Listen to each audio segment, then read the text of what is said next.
Shalom, bon, Erev Shabbat, Shira. Shira, qui veut dire le cantique, puisque dans notre paracha, nous lisons la Shira, le cantique que Moshe et les enfants d'Israël ont chanté après avoir traversé la mer. Et on remercie Hachem pour ces merveilleux miracles, depuis la sortie d'Égypte jusqu'à ce grand miracle de l'ouverture de la mer. Dans le texte de l'ouverture de la mer, qu'est-ce qui s'est passé? Les Bnei Israël étaient pris au piège. Derrière eux, il y avait les Égyptiens. À droite, à gauche, le désert on ne peut pas y aller. Et devant la mer. On était pris au piège. Eh bien, ce piège de la mer s'est transformé en protection. Nous disons,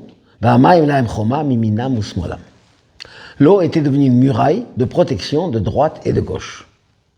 Il y a un texte dans cette shira qui nous dit, Ze keli ve'anvehu. Celui-ci est mon Dieu et je le glorifie. Dites le Talmud, quand on dit Ze, ça veut dire celui-ci, on montre du doigt. On le voit clairement. Qui a dit ça? Les enfants. Les enfants qui étaient en Égypte ont reconnu Hachem en premier, parce que depuis petit, Hachem les a protégés, comme le Midrash raconte longuement. Qu'est-ce que ça veut dire pour nous aujourd'hui?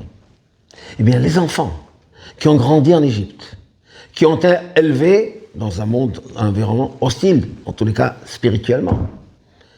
Ceux qui vont dans l'école publique, c'est pas exactement l'enseignement du judaïsme, ni même l'esprit. Et pourtant, ces enfants qui apprennent et qui grandissent dans ce monde, et ils sont attachés à Hachem, à tel point que c'est eux qui reconnaissent les premiers. Et non seulement cela, ce piège de la mer devient une muraille de protection. Pourquoi une protection?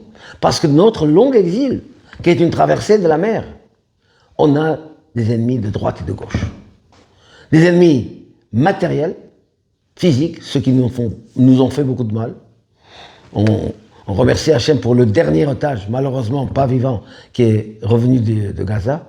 Dernier, c'est terminé, plus d'otages. On remercie Hachem, bien sûr. On n'est pas encore entier avec toute cette souffrance.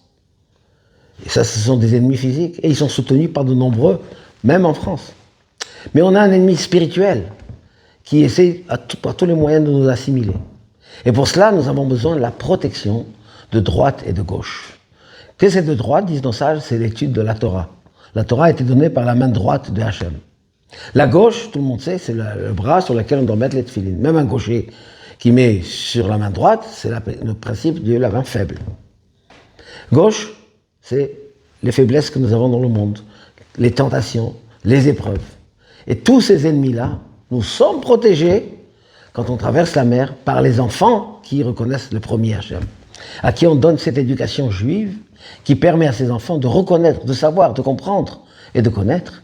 Et là, on a la protection. C'est eux qui transmettent aux parents et à leur descendance cette protection divine. Et là, on voit quelque chose d'extraordinaire. Ce piège même de la mer qui était dangereux, on n'avait rien devant nous, se transforme en fait en moyen de traverser toutes les épreuves. Notre exil va prendre fin très prochainement, le Rabbi l'a promis.